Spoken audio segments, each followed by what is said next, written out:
Bem, obrigado, professor Gerardo. Obrigado, Christian. Convidamos a professora Lília a fazer a sua exposição. Fique à vontade, Lília.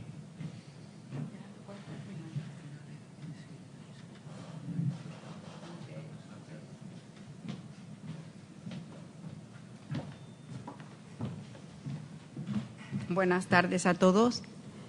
Antes de iniciar, quiero agradecer sobre todo a los organizadores y los de que desde hace ya muchos años están participando en el CITURDES. Creo que es un espacio muy importante, sobre todo para los que trabajamos el turismo, los que se han integrado, porque es un concepto nuevo, como bien lo señalaban desde el día de ayer. Estamos ahora incursionando mucho en una nueva forma de turismo y yo creo que es importante sobre todo que existan estos espacios para poder reflexionar y darnos cuenta sobre todo el papel que está jugando ahora el turismo en nuestra nueva época y que pues estamos nosotros realmente participando en estas reflexiones, tanto en la investigación como en la docencia, como en las experiencias que tenemos, ¿no?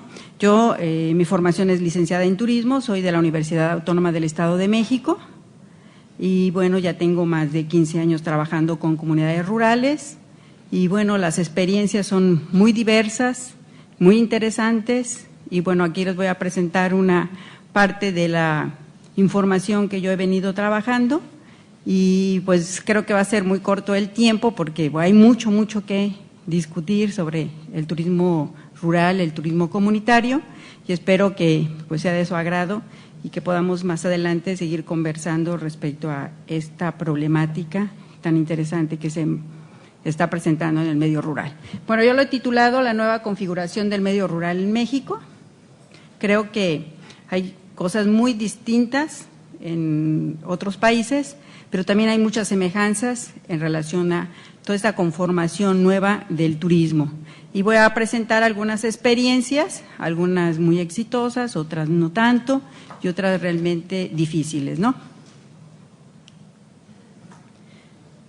El turismo comunitario, sobre todo lo vamos a plantear como el cambio del modelo de desarrollo, sobre todo porque el turismo durante muchísimos años principalmente estaba visualizado como aquel turismo que traía divisas, sobre todo en nuestros países, y pues había un intercambio muy interesante. Sin embargo, pues vamos a ver que hay un cambio de modelo que inicia en los años 80 y que va a incluir diversos procesos de ajuste de reformas institucionales. Las reformas macroeconómicas se han centrado en privilegiar al mercado y sigue siendo así, principalmente se busca cuáles son las zonas, las regiones, las comunidades que tienen sobre todo esos recursos naturales, culturales, que pueden ser susceptibles para impulsar el desarrollo. No todas las comunidades rurales tienen esas posibilidades porque principalmente se está atendiendo a las necesidades del mercado, ¿no? Y entonces esto se va a propiciar sobre todo que el papel del Estado se transforma y va sobre todo a buscar esas dinámicas económicas que puedan dar posibilidades a que el nuevo mercado se pueda incursionar en estas poblaciones o en estos territorios que anteriormente no tenían muchas posibilidades de insertarse, ¿no? Entonces, digamos que esta nueva dinámica va a propiciar sobre todo unas nuevas transformaciones en el campo. Y entonces vamos a ver que en cuanto al mundo rural se da una nueva resignificación, sobre todo ¿por qué? Porque ya no es el campo aquel espacio donde principalmente tenía que haber una producción agrícola. Con el desarrollo industrial de la agricultura, ya muchos países que éramos, sobre todo el caso de México, que era un gran exportador de granos, deja de tener ese papel y se vuelve a dar una resignificación al medio rural y entonces eso va a transformar sobre todo el paisaje y va a transformar esto, ¿no? Entonces, ¿esto qué ha sucedido? Se ha generado una nueva estrategia denominada nueva ruralidad. la que es impulsada a nivel internacional por las organizaciones para la Agricultura y la Alimentación, la Comisión Económica para América Latina, que es la CEPAL, el Instituto Interamericano para la Cooperación Agrícola y el Centro Agronómico Tropical de Investigación y Enseñanza. Y esta nueva ruralidad, realmente se menciona, pues el campo ya no es el campo para producir alimentos, ¿no? Eso se lo vamos a dejar a los grandes países que van a ser los exportadores, y nuestras poblaciones y nuestro medio rural tiene que dedicarse a otra cosa. Y dentro de esas nuevas actividades productivas, pues va a aparecer sobre todo el turismo, ¿no? Y el turismo que viene a ser como una actividad, sobre todo a nivel de política internacional, porque todos sabemos, por ejemplo, que la OMT tiene como fin principal que el turismo se convierta en una alternativa de desarrollo para las comunidades pobres, ¿no? Y que puedan vivir de otra actividad. Pero se plantea que la nueva ruralidad se puede alcanzar siempre y cuando se atiendan las necesidades de los pobladores rurales, que ayude a resolver las necesidades de los pobladores urbanos, porque ahora todo lo hemos visto, bueno, en México es muy claro que muchísimas zonas que eran productivas se han convertido en zonas residenciales, en áreas recreativas, en espacios para el turismo, y que los pobladores dejen de pensar en la producción sobre todo de granos. Y se atiende sobre todo, se logra esta nueva ruralidad cuando también se atiende el deterioro y la conservación de los recursos naturales y culturales. ¿Qué quiere decir? Que entonces ahora hay que conservar, y a partir de esta nueva ruralidad se empiezan a establecer muchísimas áreas naturales protegidas, zonas de protección, parques nacionales, y muchísima parte del territorio se convierte en áreas protegidas para la conservación.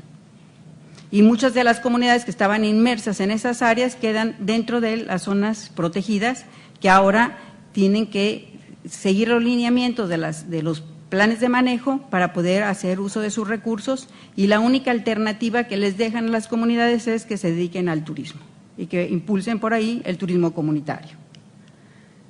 Con esos fundamentos vamos a señalar que se realizan amplios y variados esfuerzos para reconfigurar los ámbitos rurales, de manera tal que estos cumplan con las nuevas funciones que se les asignan, ¿no? Entonces, no es que las comunidades quieran vivir ahora del turismo, no les han dejado posibilidades más que ahora se conviertan en prestadoras de servicios. Uno de los medios que se utiliza para ello es la instrumentación de proyectos turísticos desde las propias comunidades rurales. Una nueva estrategia para la exclusión productiva de los campesinos y su inclusión en los servicios, ¿no? Entonces ahora ya dejen de ser productores, ahora es más fácil, y sobre todo en México, que compren los granos y los alimentos vía las instituciones que donan de estos productos, porque es más caro producir en el campo que comprar los productos que muchas veces son granos transgénicos y de mala calidad para que se alimente, ¿no? Como es el caso del maíz. Nosotros tenemos un gran problema ahora con la producción de maíz, porque tenemos un maíz criollo, un maíz realmente bueno, y ese no puede salir al mercado porque el mercado está inundado, sobre todo de maíz de mala calidad que viene de otros países, principalmente Estados Unidos, y que es transgénico y que efectivamente no da la alimentación que da el maíz criollo. Entonces vamos a encontrar que el desarrollo rural, que se impulsa desde las estructuras gubernamentales, ya no se sustenta en las políticas agraria ni la agrícola y rural que prevalecían en el periodo anterior, porque hay que recordar que por muchísimo tiempo el campo era el productor, y había una política muy fuerte donde se ayudaba a través de asistencia técnica, de apoyos para el campo, y se retira todo esto, y ahora los apoyos son única y exclusivamente para la agricultura de exportación, sean estas hortalizas o agricultura o productos que muchas veces no son para el consumo de la población, sino son para la exportación, como bien decía, y que eso va a modificar muchísimo. Entonces, casi todos han quedado excluidos, casi todos los campesinos en México han quedado excluidos de los programas de esta política agrícola basada en los principios de la globalización, impulsada por los países desarrollados, y solo promueven la atención de aquellos productores que poseen condiciones capitalistas de producción, que son pues aquellos que tienen grandes extensiones, que tienen capital y que se pueden incorporar a un mercado internacional. Entonces vamos a ver que la política agraria ha desaparecido y en su lugar se trata de dinamizar los mercados de tierras mediante acciones. ¿Qué fue lo que está pasando en el campo? Se está privatizando, por otro lado se está descolonizando, hay muchísima migración, hay muchísima gente que ya no tiene posibilidades de estar en el campo y se están yendo para otras regiones. Por otro lado, hay un registro y la titulación de tierras, se está diciendo, bueno, qué es lo que tienes, a quién se lo puedes pasar. Ya mucha gente siente que ya no es propietaria de eso, sobre todo los hijos de los comuneros y de los ejidatarios, y entonces están esperando casi que a los viejos ejidatarios mueran o ya no tengan posibilidades de defender la tierra, y esto pase a propiedad del Estado o se pueda privatizar. Y por otro lado, pues el cambio del artículo 27 de nuestra Constitución, donde ya hay posibilidades de que los campesinos puedan vender sus terrenos, y esto ha proliferado sobre todo que entren ciertos capitales al terreno. Pero, ¿qué es lo que sucede? Y sobre todo una de las cosas bien interesantes de nuestro país es que se pensaba que la mayoría de los campesinos iban a vender, no ha sido así, la gente se ha mantenido en el campo. Y bueno, nosotros consideramos también otra estrategia muy importante en nuestro país para que la gente abandone el campo, pues es la delincuencia, ¿no? Han crecido muchísimo los cárteles de la droga, cárteles digamos, de mafias en relación a quedarse con las propiedades. Se está expandiendo mucho la acumulación por desposesión, simplemente los amenazan, los secuestran y se quedan con terrenos. Y eso es una forma también de buscar que la gente se salga del campo, porque ahora el campo tiene una nueva visión, sobre todo para los inversionistas. Han llegado infinidad de empresas mineras a México y están ahora explotando los recursos que antes eran propiedad de las comunidades rurales. Entonces, realmente cada año pasan muchas cosas en nuestro campo y vemos que cuando estamos estudiando ciertas comunidades de un año para otro, las condiciones han cambiado bastante.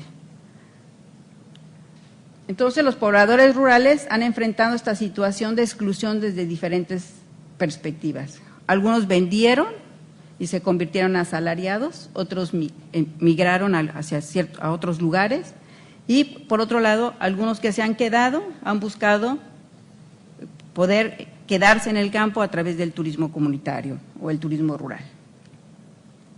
Bueno, y entonces, ¿qué pasa con el turismo comunitario? ¿No?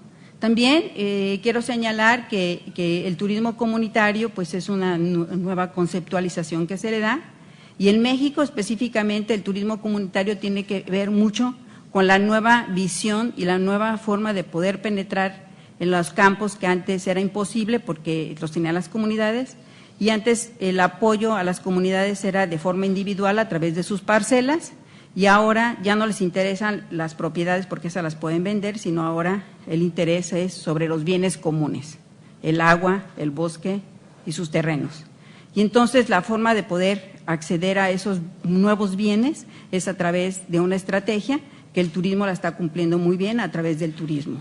Van a las comunidades y les ofrecen apoyos para que ellos puedan vivir del turismo comunitario o del turismo y negocian ciertos recursos que ellos tienen o ciertos bienes. En este caso muchas veces les dan infraestructura turística a cambio de llevarse el agua, de quedarse con su bosque o quedarse con ciertos terrenos, ¿no? Entonces, hay, digamos, una forma muy perversa en relación a esta nueva actividad que a veces la vemos como algo muy, muy noble, y efectivamente pensamos y la gente piensa que el turismo sí puede ser una alternativa para tener mejores condiciones de vida. Entonces, este turismo comienza a verse como una nueva forma más amplia y variada de servicios que se impulsa como política económica, social o proyectos de desarrollo rural, ¿no? Entonces, principalmente ahora el gobierno impulsa una serie de actividades de política social en donde va a las comunidades a ofrecer, sí, financiamiento para que puedan ellos vivir de la actividad turística. Y esto es, sobre todo, la crisis que viven las comunidades rurales, donde ha avanzado muchísimo la pobreza, pues buscan otras alternativas y piensan que el turismo puede ser una de ellas. El desarrollo de estas nuevas alternativas se fundamenta en varios conceptos. Uno, la sustentabilidad. Ahora todo tiene que ser sustentable y todos tenemos que entrar en la sustentabilidad, aunque se habla mucho, pero realmente hay poco, ¿no? Y bien lo señalaban, efectivamente se habla más de conservación y resulta que vivimos el periodo más grave de deterioro de nuestros recursos y entonces, bueno, así unas grandes contradicciones. Y entonces vemos que la sustentabilidad es una de las acciones productivas como concepto de desarrollo y tiene dos utilidades preponderantes. Por un lado, sirve para que las comunidades rurales pobres se olviden de las cuestiones agrícolas, ¿no? Ya olvídense de eso y ahora dedíquense a otra cosa y busquen de qué van a vivir, ¿no?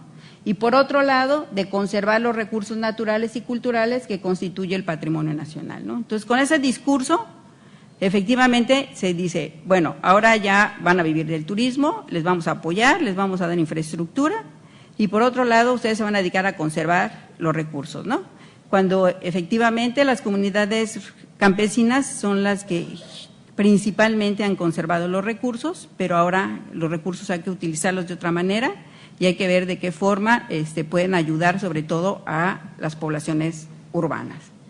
Entonces esta estrategia de la sustentabilidad sirve para impulsar a las comunidades a insertarse en el nuevo modelo productivo, desarrollando actividades de conservación y aprovechamiento de esos recursos. En México muchísimas comunidades rurales quedaron insertas o dentro de las áreas naturales protegidas y ahora les dicen, pues no puedes hacer agricultura, no puedes usar el bosque, no puedes usar esto, pero lo que puedes hacer es hacer turismo comunitario. Otro concepto clave en este proceso de reconfiguración del medio rural es la territorialidad, ¿no? Ya ahora los territorios se ven desde otra perspectiva y esta clave sirve para que los campesinos dejen de pensar en la parcela como su unidad productiva básica y en el cultivo de granos básicos como su unidad fundamental. ¿Qué quiere decir? Por siglos, pues la gente del campo ha vivido de la producción de granos, ya sea de frijol, de maíz y de sus productos reales para autoconsumo. Entonces ahora pues ya no deben de pensar en qué cultivar y qué hacer para ellos, sino qué ofrecerle a los que llegan, ¿no? Entonces ahora hay que hacer nuevos productos, hay que empezarse a involucrar en nuevas actividades. Entonces se les utiliza para impulsar la utilización del territorio y los recursos como los elementos fundamentales para desarrollar las actividades productivas no agrícolas. En este caso, si tienen conocimiento artesanal, que hagan artesanías, si tienen el bosque, pues que utilicen el bosque para diferentes cosas, ¿no? Y por otro lado, que se organicen para prestar servicios turísticos y recreativos. Entonces, el nuevo paradigma del desarrollo rural es más bien una necesidad de la reproducción del capital que una propuesta metodológica para apoyar realmente a los pobladores del campo. El turismo comunitario en la nueva estrategia de desarrollo se impulsa y lo hemos visto desde diferentes perspectivas, ¿no? Una es donde las propias comunidades se organizan y sin conocimiento ni de turismo, ni están los licenciados ahí, ni llegan el gobierno. Generalmente son comunidades tan apartadas que además y de comunidades tan pequeñas que ni siquiera a los partidos políticos les interesan los votos de esas comunidades, entonces nunca llegan, ¿no?, a ofrecerles nada.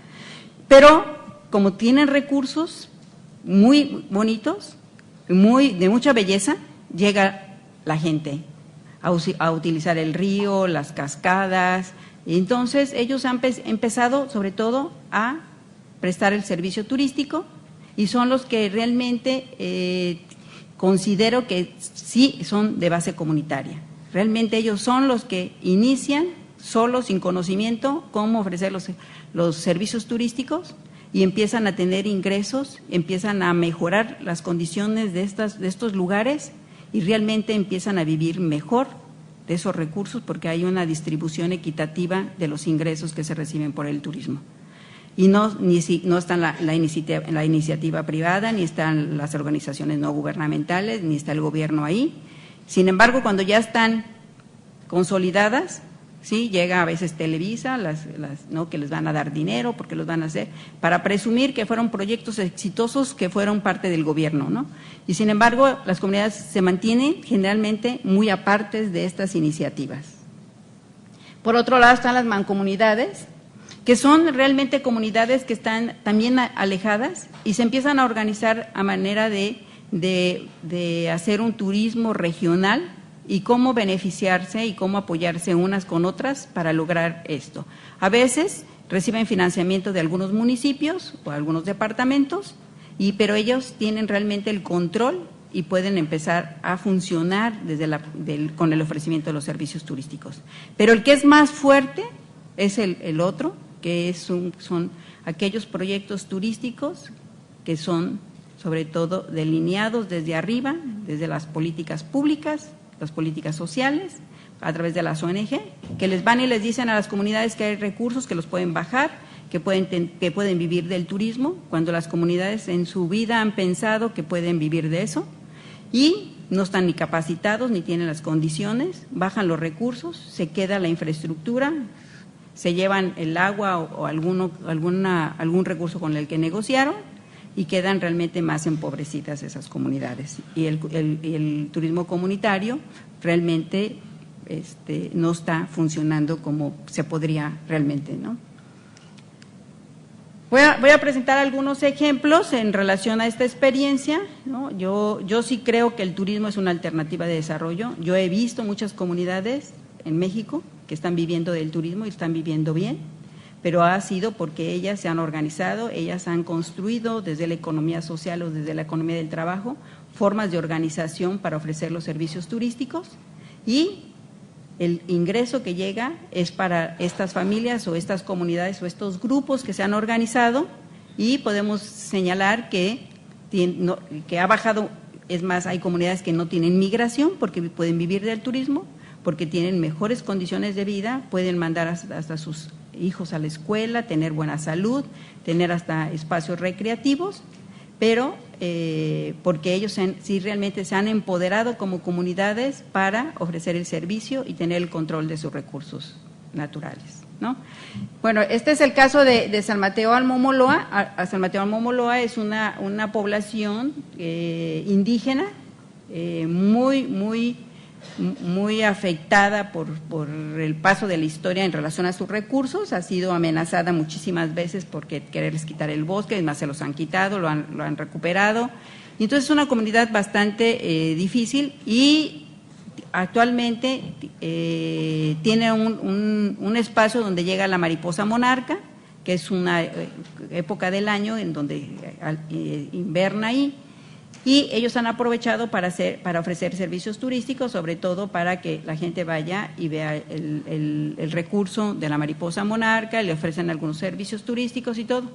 ¿Qué sucede? Cuando ellos se empiezan a organizar y cuando ellos ya están más o menos viviendo de esta actividad, pues llega la institución gubernamental, que es un área que hay que proteger, y como la tenemos que proteger, pues no hay condiciones más que ustedes pueden sí usarla, pero ya como área natural protegida, llega el financiamiento, llegan las restricciones y entonces resulta que ya la comunidad de poder ellos organizarse adecuadamente, donde toda la comunidad pueda tener acceso al recurso, resulta que ahora nada más los que tienen derecho y los que están anotados en ese territorio pueden tener acceso, ¿no? Entonces, ¿qué sucede? Nada más 20 ejidatarios pueden vivir del turismo y toda la población demás queda desplazada, ¿no? Entonces, ¿hasta dónde realmente los programas de desarrollo turístico impulsados por la política social vienen realmente a beneficiar a las comunidades, las vienen a dividir y vienen a traer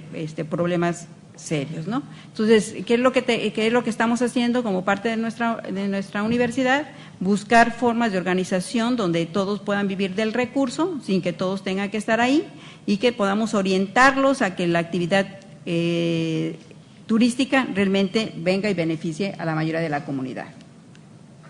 Ese es el espacio en donde está la mariposa monarca. Se organizó un comité de la mariposa, es una estructura creada por la misma organización, sin embargo, bueno, ahora tiene que estar sujeta a los lineamientos de la CONAV, que es la Comisión Nacional de Áreas Protegidas, y entonces ahí vemos que hay una participación, hay un beneficio real.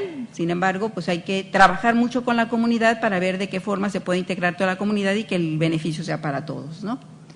El caso de Acazulco y Atlapulco es una comunidad que es en una parte de una zona boscosa. Algunos a lo mejor, si han visitado México, está muy cerca de la Ciudad de México y a también unos 50 kilómetros de la ciudad de Toluca.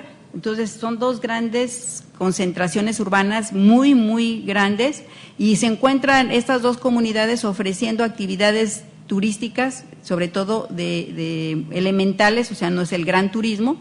Ellos ofrecen lo que saben hacer, sobre todo paseos a caballo, algunas motos, alimentos tradicionales, y realmente son dos comunidades indígenas que han protegido por muchísimos años el bosque. Es un bosque muy importante, hay mucho recurso que es el agua, y entonces ahora está, digamos, casi en disputa de que pues el agua debe llegar a la Ciudad de México y que el bosque, y se quieren extender las zonas residenciales a esa zona, y la comunidad realmente ha defendido muchísimo sus recursos y vive de ellos se han organizado a ofrecer los servicios turísticos de manera equitativa, y entonces los ingresos llegan a las familias, y por muchísimos años ellos han podido vivir bien del recurso económico que les da la actividad turística, ¿no? Entonces aquí podemos ver los caballos y las entradas.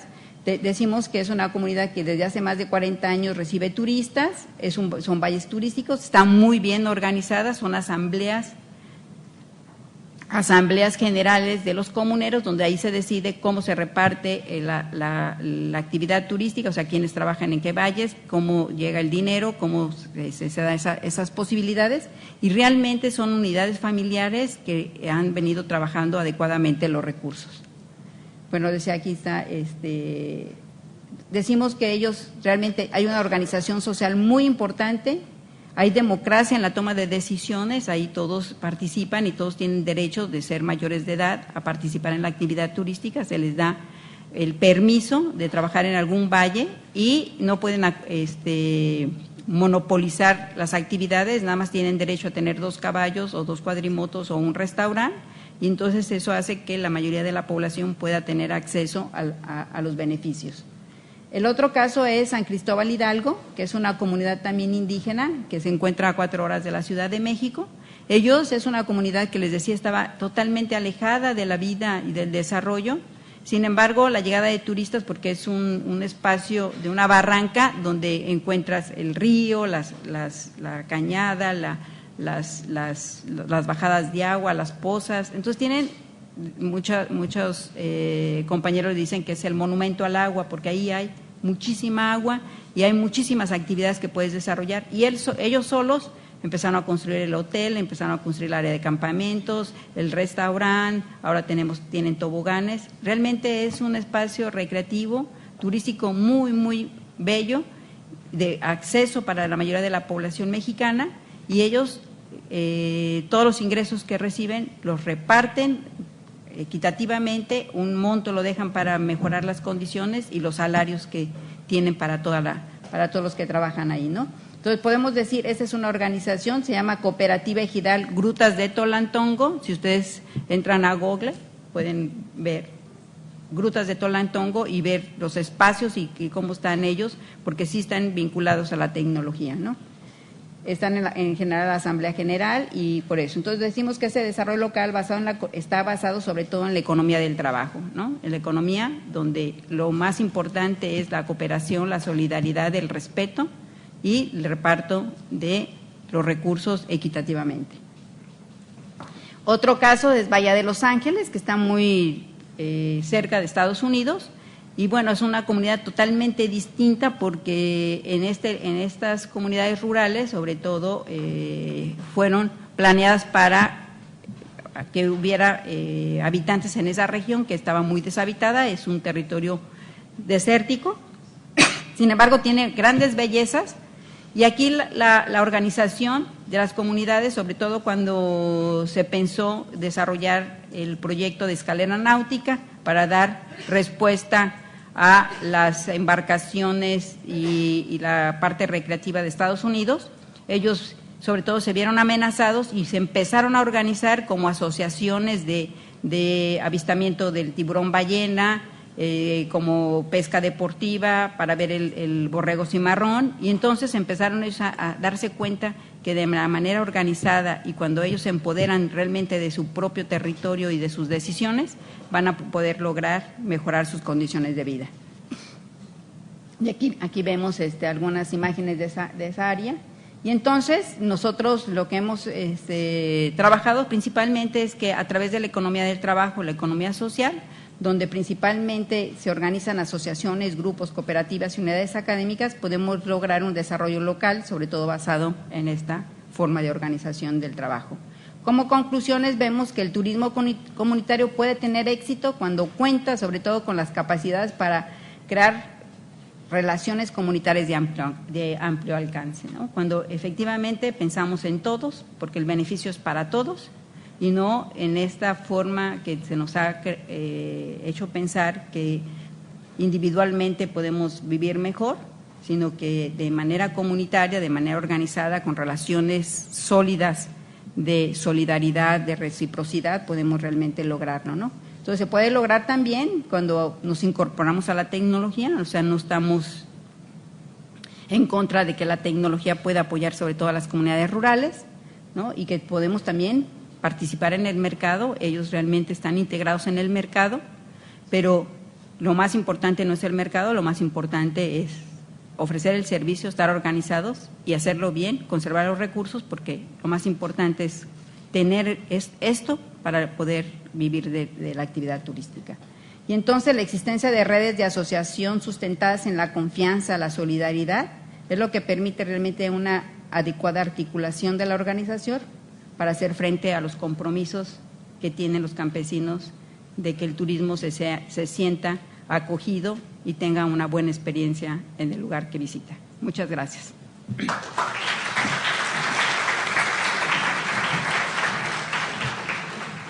Senhoras e senhores, gostaria de ressaltar que aqueles que tiverem perguntas aos nossos palestrantes podem escrever em um papel identificando o seu nome e entregar para uma das nossas assessoras que estão circulando pelo auditório, tá ok?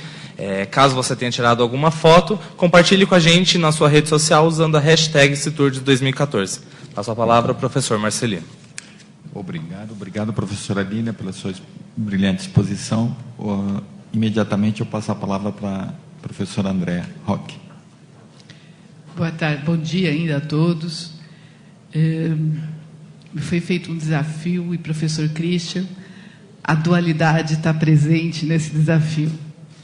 Eu vou falar em português com uma apresentação onde eu estabeleço alguns desafios, para o turismo rural comunitário brasileiro, considerando algumas sensações, vivências, experiências na América Latina e Caribe. Então, a dualidade começa aí e vai longe. Ao fim, você vai ver que vai bem longe. Meu papel é falar sobre os desafios do turismo rural comunitário no Brasil.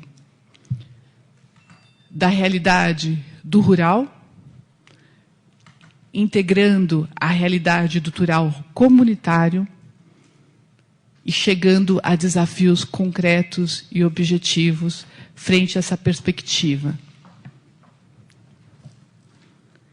E aí vem do real ao imaginário, que é uma viagem de valores e crenças. Quando o professor Gerardo fala sobre o que é mito ou verdade, sobre a idealização da comunidade, a idealização dos conceitos perfeitos, e que numa comunidade existe, sim, primeiro existem vários tipos de comunidade, várias realidades, várias condições, existem hierarquias, existem diferenças conceituais. Então, nós temos que trabalhar do real ao imaginário, entrarmos nesse universo abertos para conhecer essa realidade, e não partindo do princípio do nosso real e do nosso imaginário. Talvez esse seja o grande segredo do turismo rural comunitário e também seja o grande entrave do turismo rural comunitário. Nós, na verdade, partimos de crenças e temos que realizar realidades para trabalhar de fato, um envolvimento comunitário, uma condição interessante que faça com que todos estejam participando ativamente. Tendências globais. Então, vamos às tendências globais da dualidade também. As transformações mais substantivas na sociedade só vão acontecer ou se consolidar, se já aconteceram, a partir de uma nova articulação entre o grupo. Turismo rural de base comunitária, o grupo do turismo rural, o grupo do turismo rural de base comunitária, o país como um todo e, por que não dizer, global. Nós temos que trabalhar dentro destas ações, que aí vem os termos governança, vem os termos negócio, vem os termos desenvolvimento, vem os termos valores, sensações, identidade, realidade, vivências. Basicamente, essa é a transformação substantiva ao Brasil.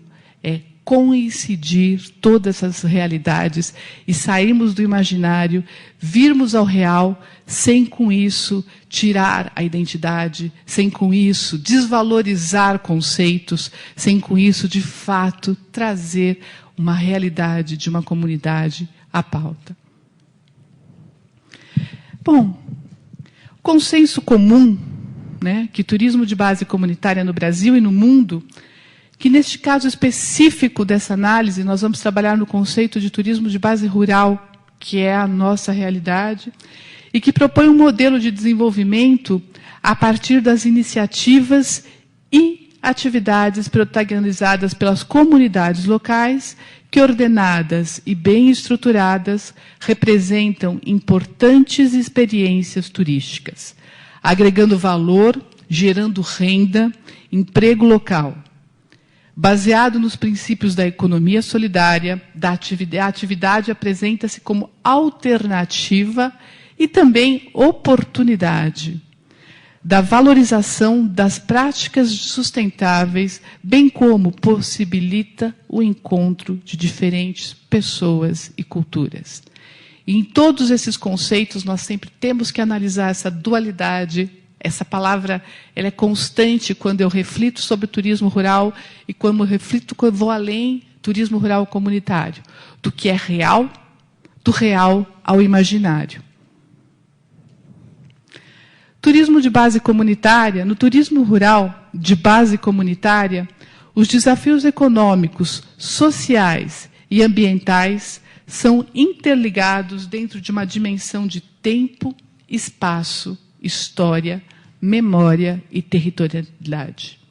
Sendo um dos primeiros desafios de fato, identificar o entendimento desse espaço que habitam, que vai desde o espaço rural, físico, geográfico, ao espaço desse desenvolvimento de ideias, ao espaço dessa cultura verbalizada.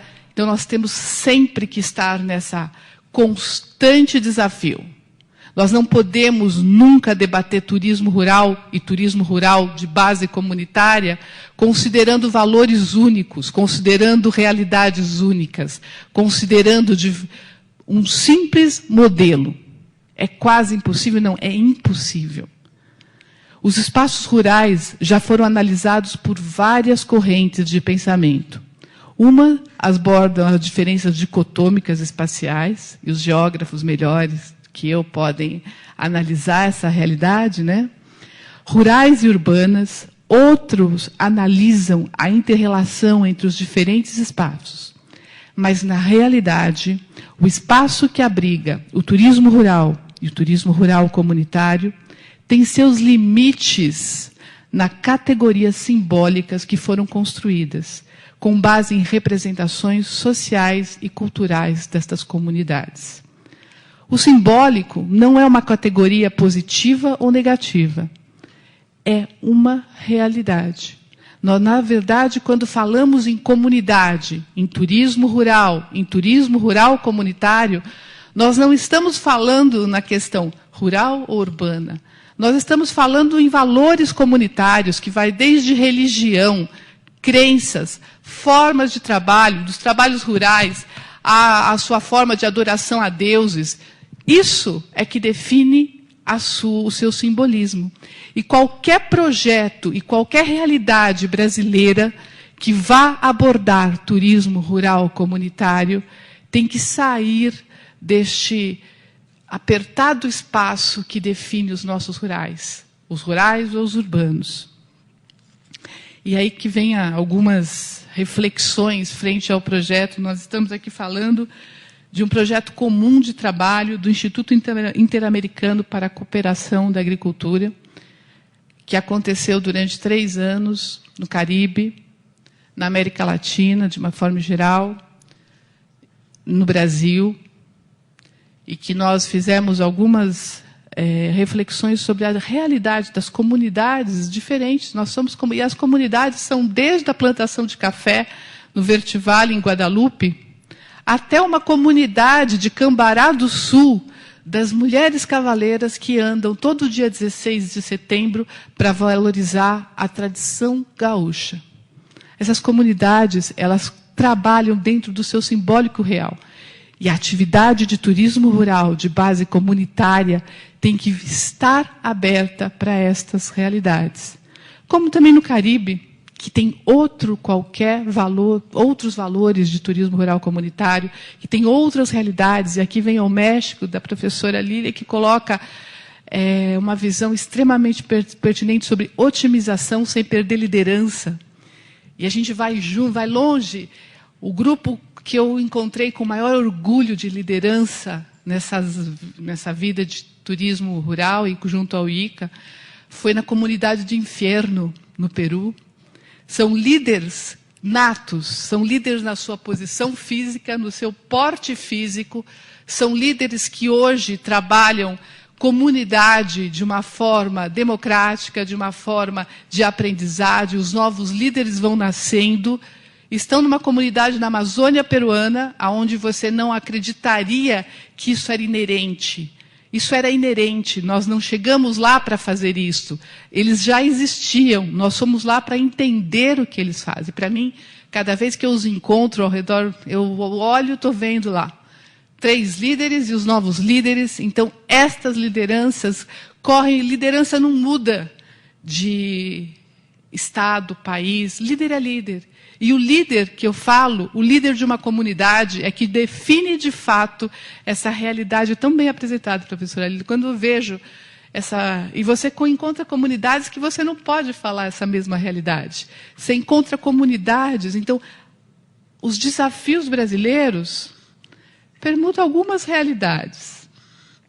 Esses aqui são alguns casos que foi dentro desse processo de reflexão de liderança para gerar as reflexões para as lideranças brasileiras e para os estudiosos brasileiros e para essa realidade e para a comunidade brasileira.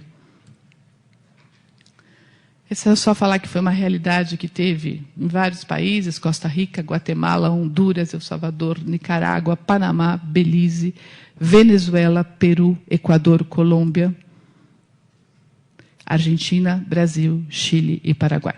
Foi um grupo de estudos de turismo rural de base comunitária que aconteceu desde nomes como Ena Harvey, do Caribe, Marco Ortega, do Panamá, e outros da Costa Rica, Marvin Blanco, da Costa Rica. Então, pensadores diferentes por natureza. Nós somos pensadores diferentes, e foi esse pensar diferente que trouxe algumas questões ao Brasil rural, ao turismo rural brasileiro. O desafio do Brasil, o grande desafio a serem, considerando esses valores apresentados aqui, e mesmo ao Chile, à Galícia, ao México, que o grande desafio para nós é enfrentado pelo turismo de base comunitária. O turismo rural de base comunitária é certamente a implementação de uma política pública efetiva, que venha consagrar esse direito das iniciativas comunitárias, nas quais as sociedades locais possuam controle efetivo sobre o seu desenvolvimento e gestão, com objetivos de proporcionarem benefício para as comunidades locais, infraestrutura básica, entre outras consolidações. O fato é que, no momento que existir este reconhecimento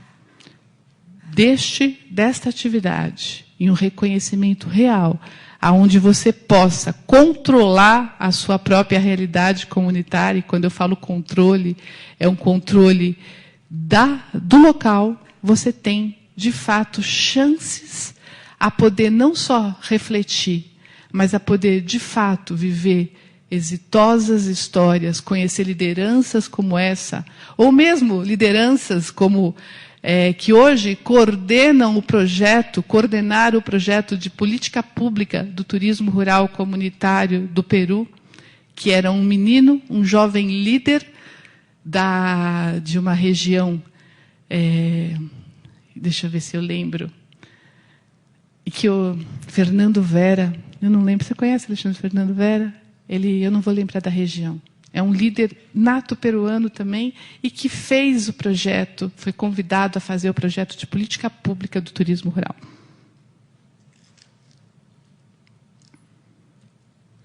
Desafios. Eu vim de desafiar. Por isso é interessante nós estarmos aqui. A não existência desse plano estratégico. Turismo de base comunitária é reflexão. Turismo rural de base comunitária é procura, é informação, é sensibilidade, é sim. Mas turismo de base comunitária é estratégia, é desenvolvimento setorial, é possibilidade de sobrevivência. E quando eu falo sobrevivência, não é só sobrevivência financeira, é sobrevivência de uma história, desse simbólico rural, onde a minha cultura, a cultura do meu vizinho, a cultura da minha família, a minha história está preservada. Um grande desafio é uma formação de rede colaborativa, com a participação de diferentes atores. E é o grande desafio a ser enfrentado. Turismo rural de base comunitária não é só turismo de base comunitária.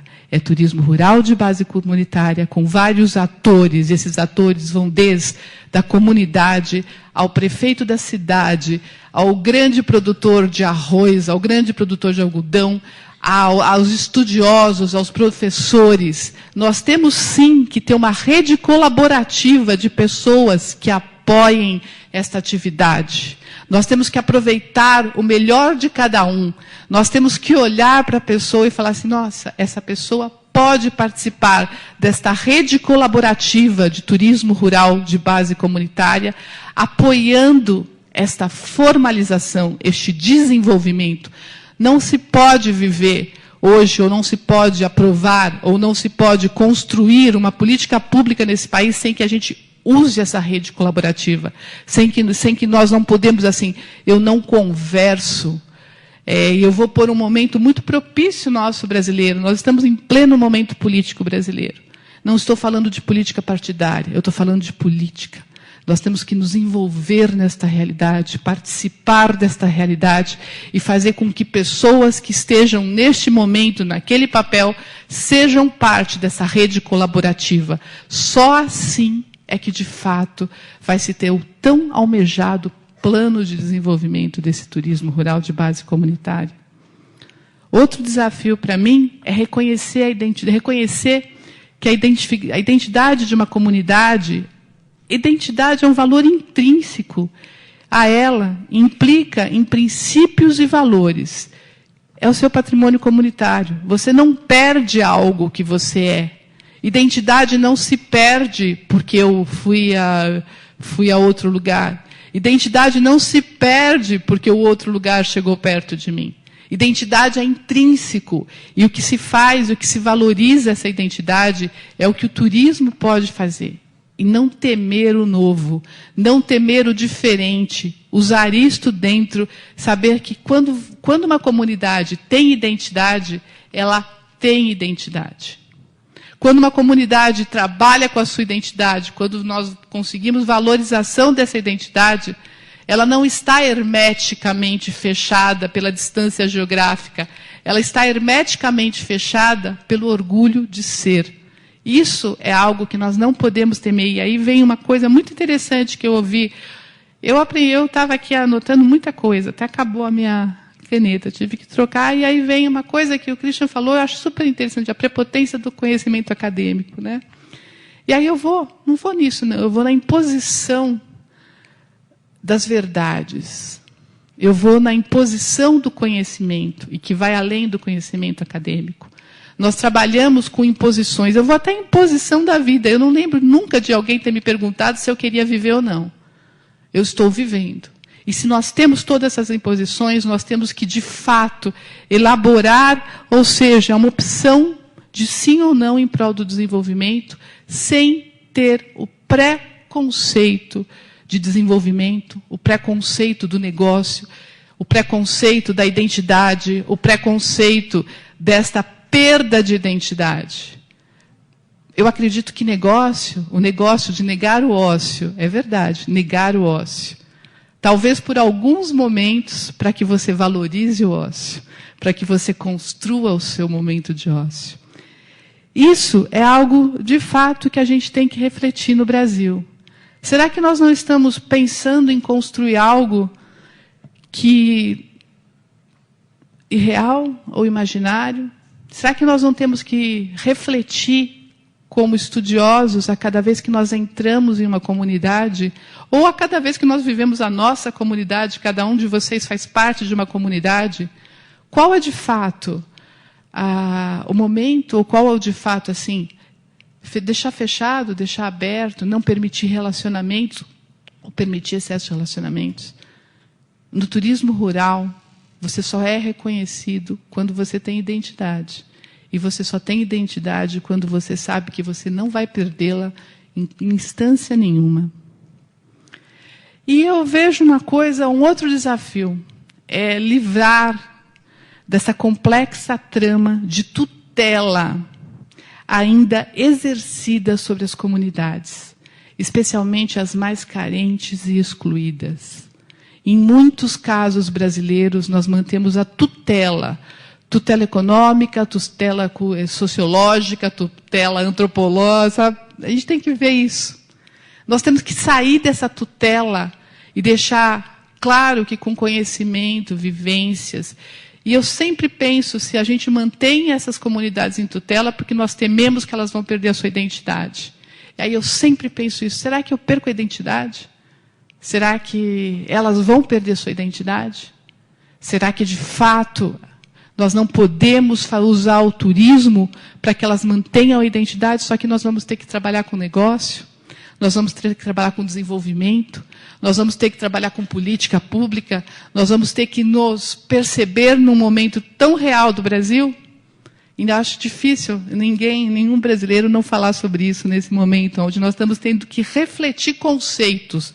Nada está garantido, nada está certo, tudo pode ser novo. E isso também deveria ser pensado no turismo rural comunitário. A tutela que talvez nós, por boa intenção, e eu não estou me retirando desse grupo, muitas vezes, eu trabalho com isso há mais de 25 anos, muitas vezes eu me vi tutelando em cima do meu pensamento. E nós temos que pensar sobre isso. Mas eu não fujo dos negócios, não fujo do desenvolvimento, não fujo da liderança. Eu os uso a favor desse processo. E essa formação de rede colaborativa com a diferente participação dos atores locais, para mim, é o grande desafio que eu proponho a todos vocês.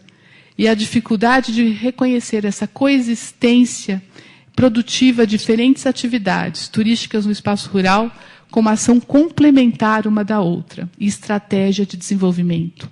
Turismo rural comunitário é e pode ser uma ação complementar a outras formas de turismo em seu espaço rural, sem que se perca a sua identidade. Sem que você não pode dizer que uma identidade de Cambará do Sul, das mulheres cavaleiras, se perdem porque existem grandes pousadas de charme ao lado. É impossível. Nós podemos usar estas formas diferentes, unidas, em prol do quê? Em prol deste momento, preservarmos nossa identidade.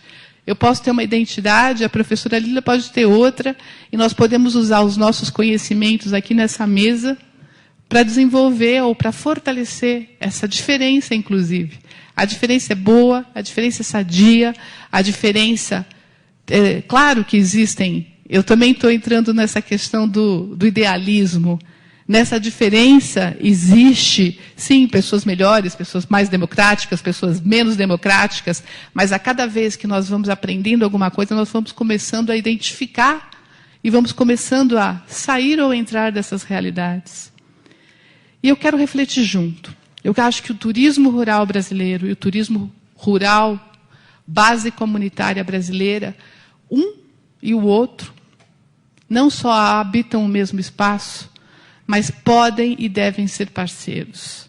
Eu acho o negócio, gostei bastante dessa questão do negócio, né? Mas talvez eu negue o ócio por alguns momentos para viver o ócio por muito tempo. Eu acho fantástico essa reflexão feita pelo Gerardo, que fala sobre essa questão desse real e do imaginário. Eu tenho uma orientadora de doutorado, Elizabeth Figueiredo, que o Gerardo conhece muito, que faz esse processo de reflexão. E eu ainda não cheguei a entender claramente o meu real e o meu imaginário. Mas o que eu sei é que nós vamos ter que pensar de uma forma sem preconceitos. Nós temos que pensar numa forma de desenvolver este Brasil rural que o seja, porque nós aqui estamos falando em turismo do rural comunitário, mas nós conhecemos projetos e ações de turismo rural, rurais ou não, né? Para que se possa, de fato, usar esta como uma ferramenta de identidade, de desenvolvimento, de negociação, de estrutura e de política pública. Nós temos que fazer política do nosso papel, sem perder a nossa identidade. Minha reflexão é essa. Vamos perder um pouco essa hermeticamente fechado. Eu não vou deixar de ser Andréia porque eu conheço a professora Lília. A minha identidade está preservada, mesmo gostando muito de lhe conhecer. Hoje você foi muito, me salvou de umas situações. Ok? E é isso. Ou seja, essa dualidade entre eu e você no começo e fim é isso. Eu faço negócio disso. Mas o meu negócio é um negócio de desenvolvimento. Esse eu acho que e nós dois fazemos negócios. Só que negócios interpretados de forma diferente, mas em prol da mesma realidade. Prazer estar nessa mesa, Marcelino.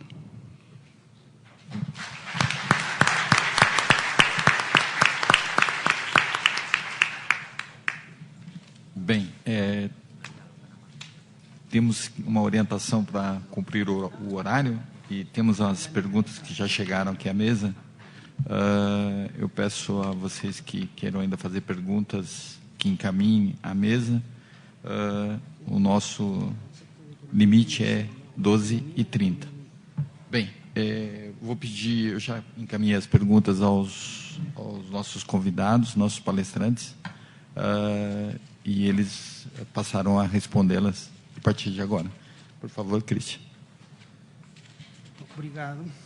Eu esqueci no início de agradecer o convite de eu estar aqui e ter a honra de estar com as pessoas, com o Gerardo, a Liliane e a Andréia, e o professor Marcelino aqui coordenando essa mesa. Tenho aprendido bastante também. Bom, chegaram algumas perguntas, duas são muito parecidas, que falam o interesse do poder público chileno no turismo de base comunitária.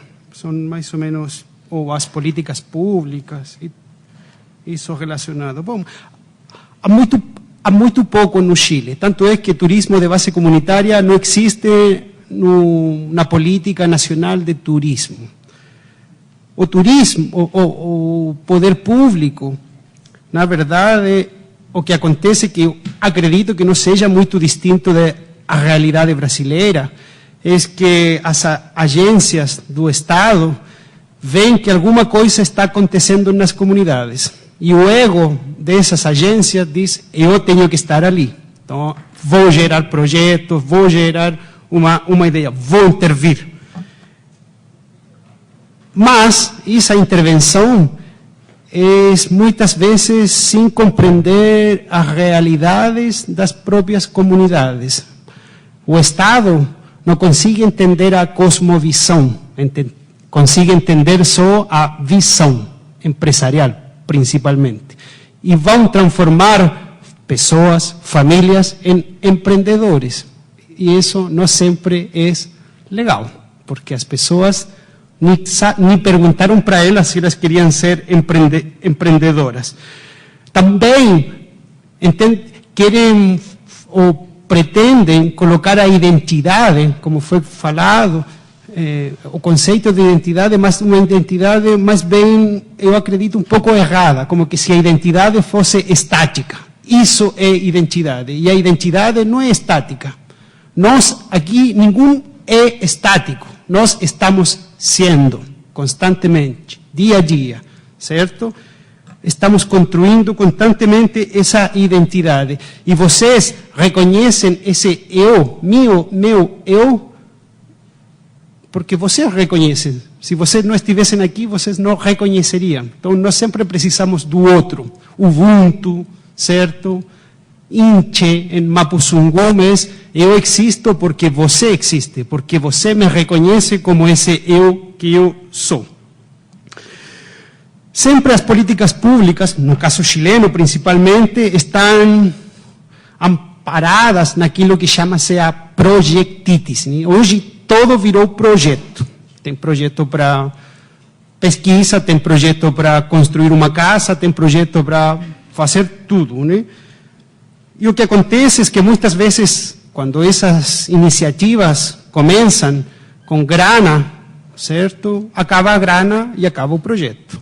Mas a realidade de muitas comunidades é que os projetos não partem com grana, partem com o coração. Por isso é que eles conseguem se manter.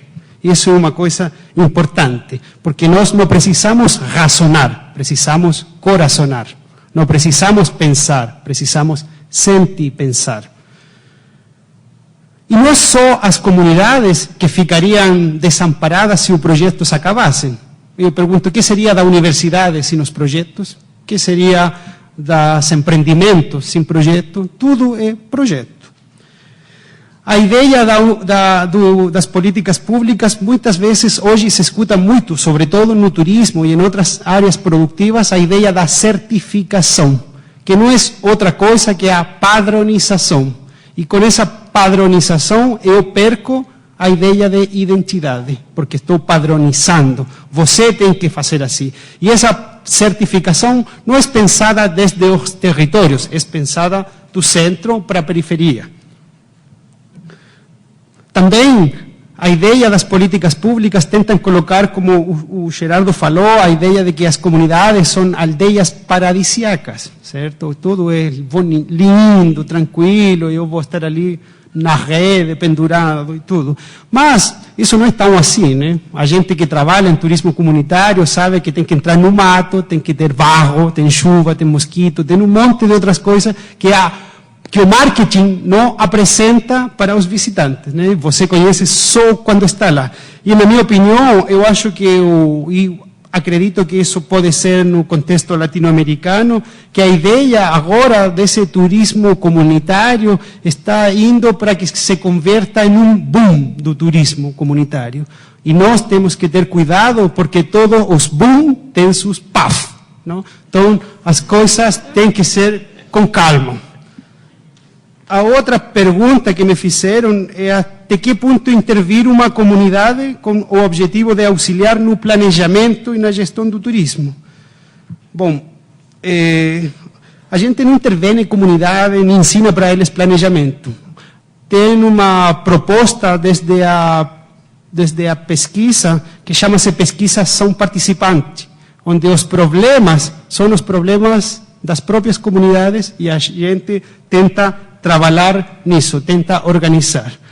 Mas, quando a gente não está com as comunidades, são as agências que estão ali junto com eles e orientando o processo das comunidades.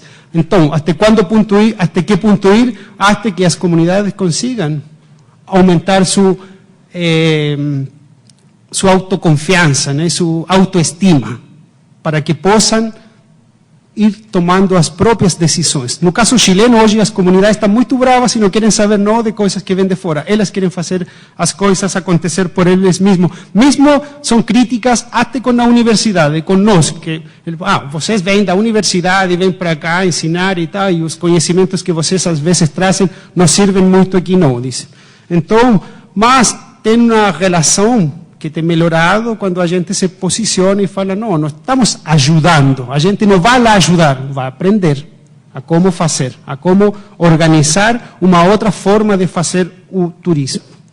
Isso seria. Obrigado. Bom, pelo meu lado eu tenho aqui duas questões que passo a partilhar. Graciela Greco do Senar pregunta-se na aldeia de Albá, como falei, moran cerca de 40 persoas, quantos efectivamente activamente actúan na fabricación dos queixos? Ben, resposta concreta, 10 persoas, quer dizer, un 20% directamente, indirectamente toda a aldeia, non? Toda a aldeia tamén na produción de leite. Isto é unha escala moi pequena, moi minoritaria en comparación, por exemplo, con Minas Xerais. Onte ou anteonte estaba en Campinas a falar con un doutorando en antropoloxía que estaba a traballar sobre o queixo de Minas Xerais e falaba de 30.000 produtores. A escala é moi diferente. Eu estive a presentar un caso dunha área, dunha microrrexión como é Arzúa-Ulloa, no centro da Galiza, que ten aproximadamente 200 produtores de agricultores empresariais, agricultores medios, e aproximadamente 100 agricultores de agricultura familiar, de pequena explotación familiar. Por tanto, é unha escala menor. A pesar de que esta é unha microrrexión que produce a terceira que máis produz queixo do Estado español, pois o queixo manchego é unha produción de queixo con denominación de orixen, Arzúa-Ulloa, en algúns anos o terceiro, noutros o segundo, na última década do Estado español. Mas isto é para responder un pouco a esta pregunta de curiosidade etnográfico-cuantitativa. A segunda colócame aquí unha cuestión máis complexa, non coñezo o autor, e pregunta, dentro dos estudos realizados que son os desafíos o desenvolvemento local na agricultura familiar, qual é o desafío? Debe ser no desenvolvemento local na agricultura familiar no que concerne a xestão da propiedade. Non sei se percebi ben a cuestión, mas gustaba de tentar responder nalgúnha medida. En primeiro lugar, penso que é importante o controlo dos recursos. Aquí já foi falado por varios dos participantes nesta mesa. A importancia do controlo da terra, da agua, é fundamental. Naqueles contextos territoriais onde há un aillamento, onde há unha privatización neoliberal dos recursos, os procesos de construción de modelos turísticos responsáveis ou de modelos turísticos máis sostíveis que beneficien os destinos e que teñan menos de taxa de retorno para os lugares de emisión son problemáticos. Isto está a ser bastante estudado. Outro elemento importante penso que é a autoorganización, que aquí já foi falada, a autoorganización comunitaria, e isto é observável a través da diversidade de casos. Cando há bases comunitarias democráticas en comunidades rurais, indígenas, urbanas, até urbanizadas, entre aspas, que permanecen, que se reproducen, que se reinventan, que se redefinen, mas que continúan con unha certa organización comunitaria, o controlo dos recursos e os beneficios costuman ser maiores. Aquí tamén há outro factor importante, alén da autoorganización e o controlo dos recursos na miña perspectiva, que son as condicións de poder saber na xestão da propiedade e na xestão dos produtos. As condicións de poder saber ten a ver con o capital educacional, curricular, dos protagonistas destes proxectos. O caso que eu apresentei, por exemplo, Luís, eu ya dise, alguén que pasou pela universidade, alén de ter uns saberes locais tradicionais incutidos a través de procesos de solidarización tradicional e interxeracional. No? As condicións de poder saber nas comunidades son fundamentais para promover proxectos viáveis do punto de vista social, ambiental e económico. E outro elemento importante na xestión da propiedade na miña mente son as políticas públicas, que eu algo já referí na miña intervención, a importancia da política. E das políticas con enfoque público. Non? Qual é o problema aquí das políticas públicas? Temos o drama dos comuns, dos bens comunitarios. Nós, por exemplo, en Portugal e na Galicia temos o problema dos baldíos e os estados están a tentar privatizar eses baldíos, montes comunitarios e outros proxectos de xestão comunitaria, de xestão da propiedade comunitaria con unha participación dunha agricultura, dunha certa agricultura familiar. O problema aquí é defender o público na miña perspectiva, aínda que isto depende tamén da escala, do tamaño, das diversidades nacionais e estatais. Non? E dois elementos máis, ou tres elementos máis que me parecen importantes na xestão das propiedades, na relación entre desenvolvemento local e agricultura familiar. Un é a cuestión ecolóxica, da agroecoloxía e todo o cuestionamento que a agroecoloxía nas súas liñas está a cuestionar, non é? Fase a agricultura intensiva e fase a agricultura máis depredadora, non? A cuestión da soberanía alimentar. Non é? E, finalmente, dois elementos que me parecen moi importantes tamén na xestión de propiedade, que é un problema en moitos contextos, que é a transmisión da propiedade e o papel das mulleres, a cuestión do xénero, onde as mulleres abandonan o campo nunha migración rural urbana. Há moitos máis problemas naqueles en que as mulleres son empoderadas e toman conta, ás veces, das exploracións das agriculturas familiares. Parece-me importante tamén estes dois aspectos. Obrigado. Obrigado, Xadan. Lilian. Gracias, Marcelino. Bueno, aquí hay una pregunta muy interesante en relación a qué se está haciendo en relación al impacto cultural que están sufriendo las comunidades que están dejando de ser campesinas o que están trabajando la agricultura. Y bueno, vamos a encontrar que hay una gran diversidad de situaciones porque el campo mexicano pues, nos ofrece un mosaico de paisajes distintos en relación a lo que está sucediendo en relación a este cambio de actividades que no son ahora ya agrícolas. ¿Y qué se está trabajando? Bueno, en nuestra facultad sí hay un grupo importante de investigadores que pues nos dedicamos específicamente también a ver qué es lo que pasa en las cuestiones culturales.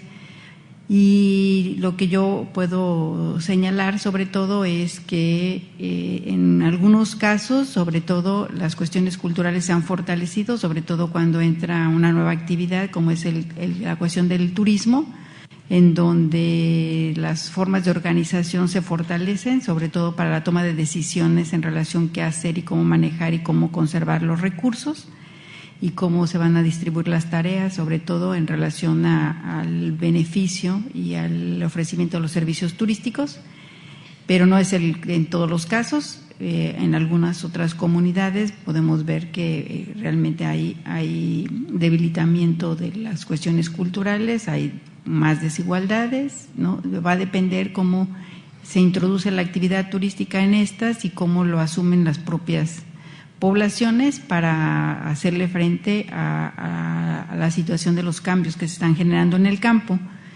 Y lo que podemos señalar es que efectivamente en las cuestiones culturales pues sí hay manifestaciones también muy interesantes, por ejemplo los roles de las mujeres, en donde se involucran más directamente en la prestación de servicios, sobre todo en cuestiones de alimentos.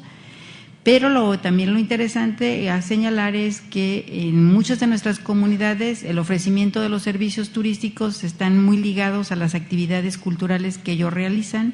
Por ejemplo, el ofrecimiento de paseos a caballo pues está muy ligado al manejo que ellos tienen de los equinos, entonces no es complicado, es más, no podemos decir que está en riesgo el turista porque saben cómo manejarlo y cómo ofrecer el servicio.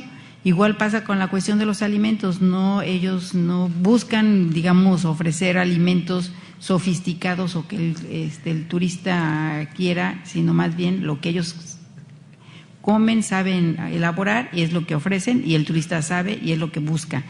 Entonces ni siquiera ha habido cambios en relación a la gastronomía o a las formas culturales de la organización. Nosotros empezamos a trabajar también la situación de la estructura campesina, si se había modificado en relación de pasar a ser productores agrícolas a prestadores de servicios, y nosotros encontramos que las estructuras familiares campesinas se mantienen, aun cuando ahora se han incorporado a los servicios, porque sí, efectivamente, establecen ciertos lazos, siguen manteniendo la parcela, siguen manteniendo la unidad familiar, las formas de organización para los ingresos. Entonces, en realidad, cuando el turismo comunitario nace y desde dentro es realmente una decisión directa de las propias comunidades, ellos la van moldeando de acuerdo a las condiciones. Entonces no es un cambio drástico en relación, o sea, podemos decir que el cambio cultural en realidad pues no únicamente ha sido a través de la agricultura, sino también pues tanta influencia de los medios masivos de comunicación, hay muchas otras formas en las que penetran las cuestiones ideológicas y que van transformando a las comunidades, pero yo creo que es un tema muy interesante. Desgraciadamente pues hay mucho que hacer por el turismo, mucho que investigarse, y realmente somos pocos los que estamos realmente trabajando cuestiones de esta naturaleza, ¿no? Gracias. Bom.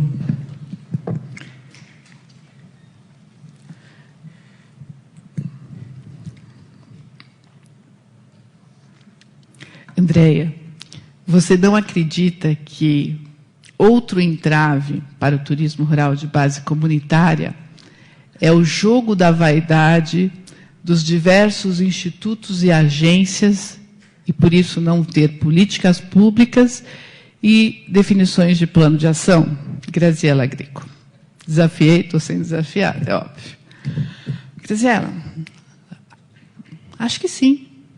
O que eu tenho de falar? Mas vaidade humana é uma característica do ser humano, meu, seu, de todos os seres humanos aqui. Vaidade é uma característica inerente ao ser humano. Uns mais, uns menos.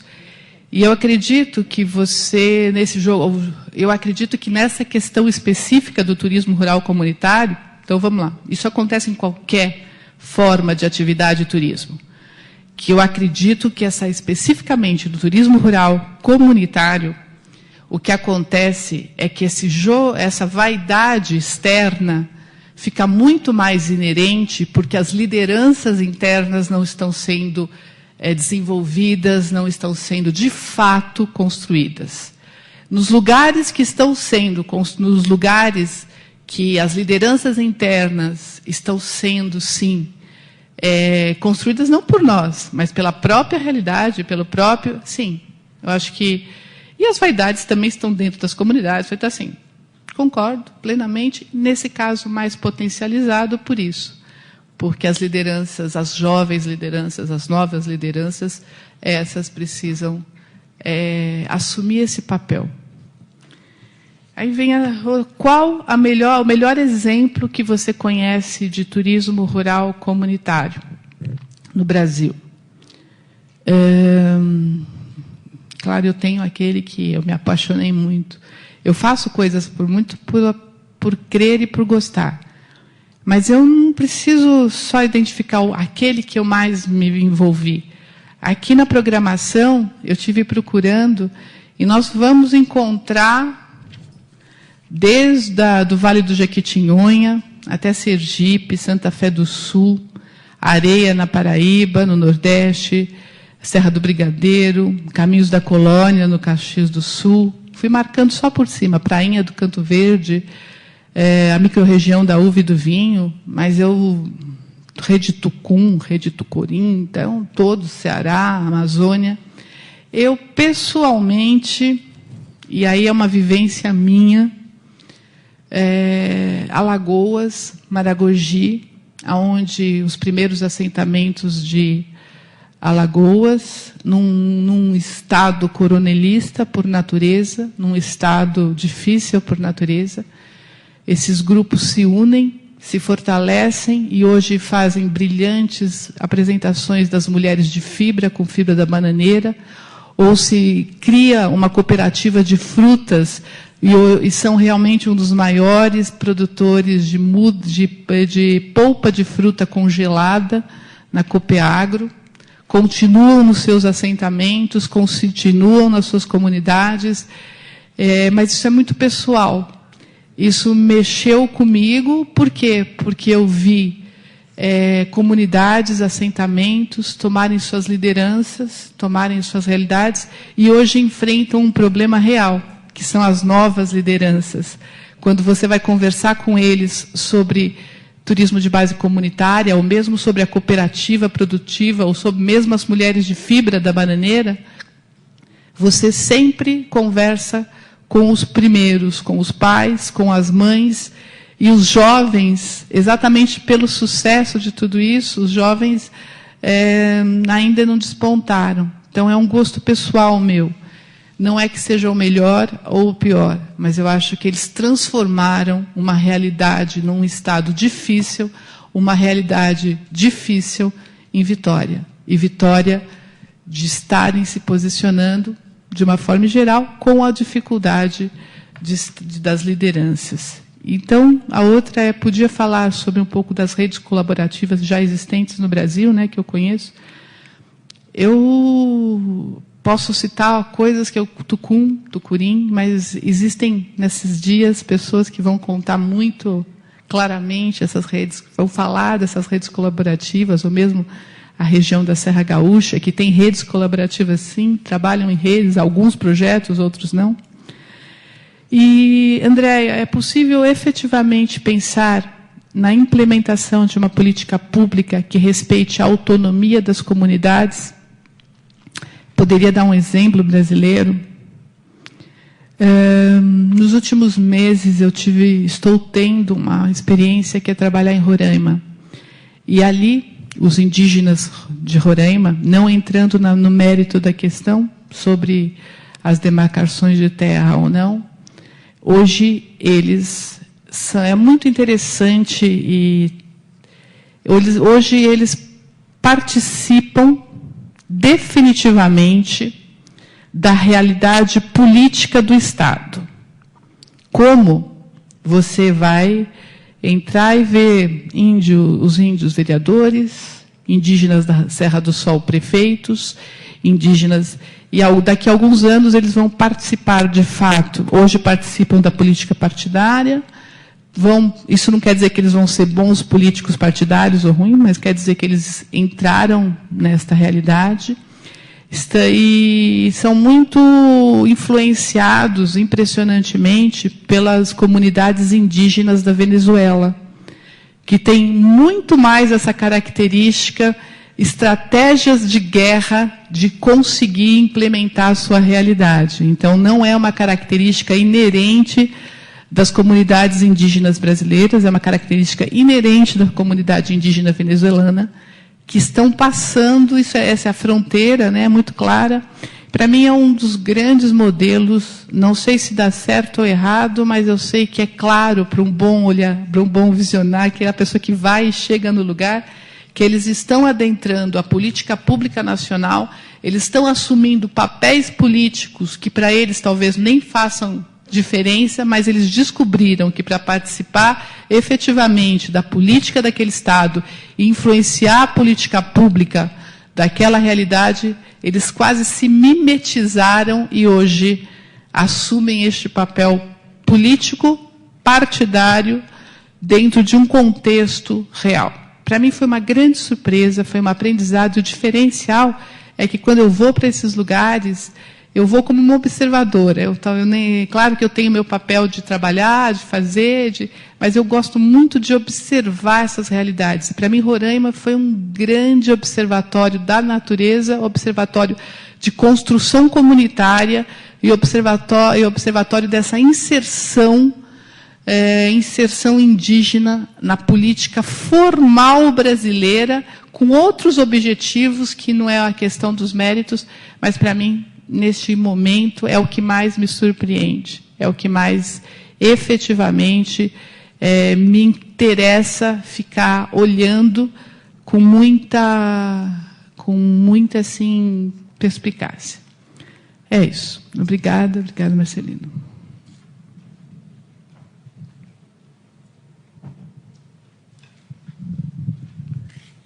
Bem, eu quero agradecer a presença dos nossos convidados, as palestras que foram muito interessantes e muito ricas em experiências de outros países que nós aqui não temos oportunidade de conhecer.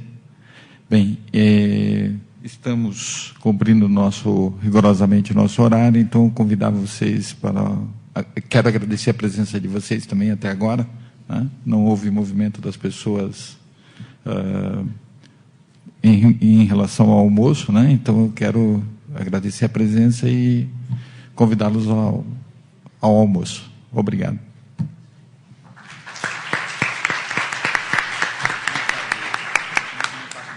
Agradecemos a presença dos nossos palestrantes. Convidamos todos agora para o intervalo para o almoço e nos encontraremos às 14 horas no Departamento de Relações Públicas e Propaganda e Turismo da Escola de Comunicações e Artes. Boa tarde.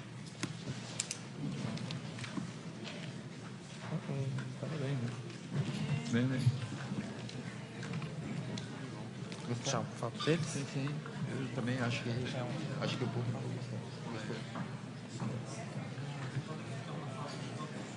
Ah, ok. Ah, claro.